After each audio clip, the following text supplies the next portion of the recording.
a eleição de 2020 foi uma eleição atípica, né? Porque a gente estava no meio de uma pandemia.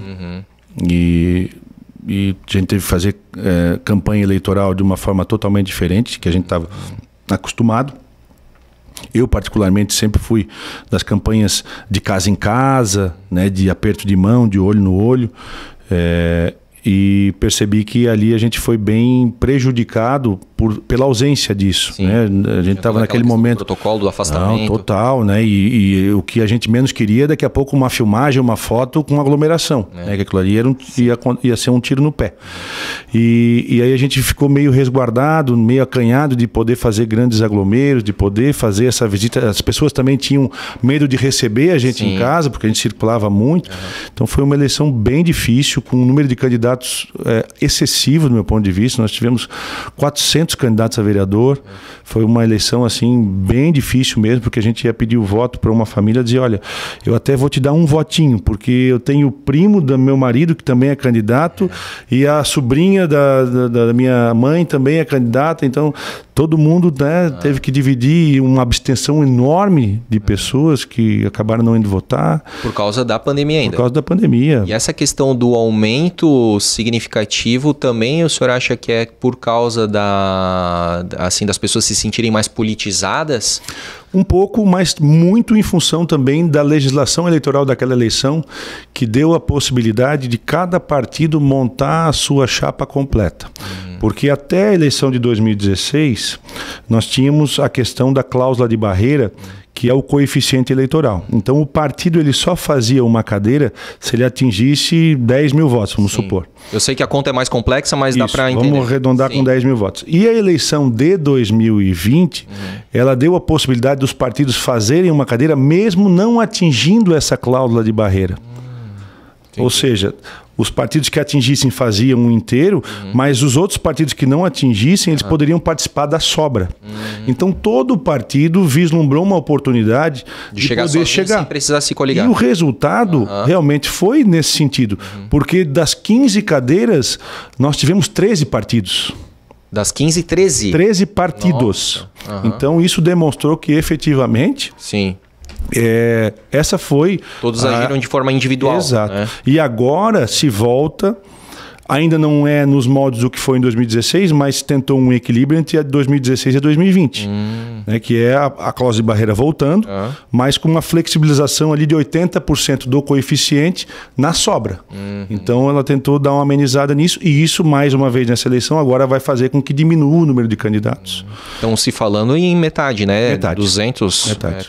E na expectativa, né, de que aquele grande número de pessoas que não foram votar, se não me engano, praticamente 60 ou 70 mil pessoas não compareceram às urnas na eleição de 2020, que a gente tenha também uma vontade dessas pessoas em contribuir com a parte, né, do processo dinâmico aí da democracia, de poder contribuir. E aí os votos do senhor diminuiu, então? Diminuíram. Eu passei de 2.087 para 2.047. Mas... 2.887. 800 votos a menos.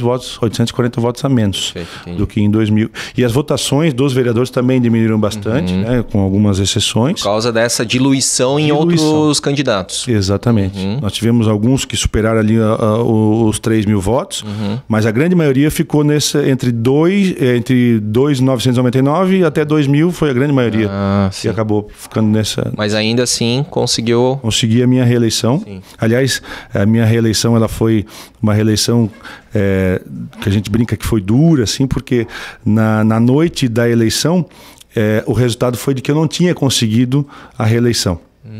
E aí... somente na segunda-feira de manhã que começou a ventilar da possibilidade de a gente ter sido reeleito. Porque 2 candidatos do PSDB não foram contados na eleição. Aí não entra na legenda. E aí não entrou na legenda. E aí, com o resultado de domingo, quem faria 2 vereadores era o Partido Novo, que agora até conseguiu com o Nazato. Sim. Mas naquela noite de domingo, os eleitos eram os 2 do Partido Novo, e o PSDB, naquela ocasião, pelo aquele resultado, faria só um, que era o vereador Maurício Gol.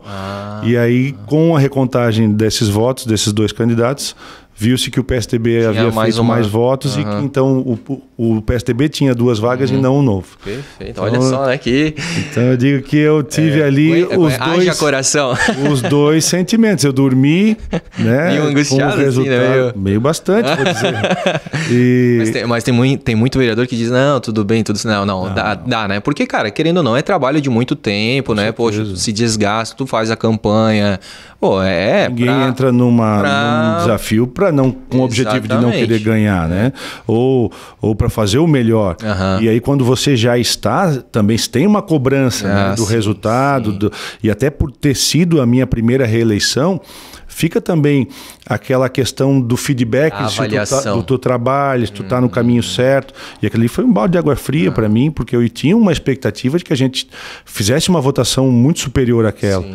Mas, sem sombra de dúvidas, foi essa questão, né, da pandemia, muitas pessoas idosas que também foram orientadas pelos filhos para não comparecer na eleição, pela dificuldade, pelo momento. Então foi um momento bem delicado. Foi a melhor segunda-feira do senhor, então. Foi. Aliás, demorou um pouquinho, né? A segunda-feira a gente começou a analisar a possibilidade de que... Mas ainda, quando eu acordei, nunca me esqueço, foi uma situação... até emocionante para mim, porque quando meus filhos foram dormir cedo, demorou muito aquela apuração, né? Verdade. Foi até quase meia-noite. E aí eu tive dificuldade de dormir aquela noite, então eu fui dormir, era de madrugada, e acordei muito cedo. E aí quando eu acordei, meu filho virou para mim assim, abriu o olho, a primeira coisa, falou: papai, a gente ganhou? Daí eu falei: não, filho, infelizmente não deu. Daí ele falou para mim, me abraçou bem forte e falou: papai, não tem problema, agora a gente vai ter mais tempo para brincar junto. Olha só, cara. E aí foi um momento assim que eu também, antes de dormir, né, eu fechei os meus olhos e coloquei na mão de Deus. Eu falei: Deus, você sabe o caminho que você quer que eu trilhe. Se nesse momento a decisão é de que eu, né, não seja eleito, que eu toque a minha vida particular, eu coloco nas tuas mãos e vamos fazer o que o Senhor definir.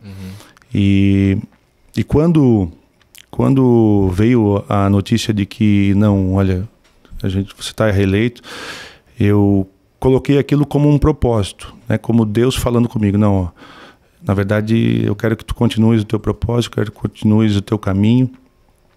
E olhando para trás hoje, André, toda a nossa trajetória, né, principalmente do que eu passei na educação, a questão do 5 de abril de 2023, a creche, eu não tenho dúvidas que aquilo ali foi um propósito divino para que eu estivesse ali, para que eu pudesse tocar tudo o que se desencadeou depois disso. E é realmente assim uma dádiva divina a gente poder contribuir com as crianças, com a educação do município.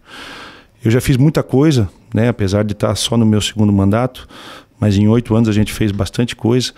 E como eu te falei, né, tu poder nominar uma rua de forma oficial te dá uma satisfação de poder ajudar o próximo.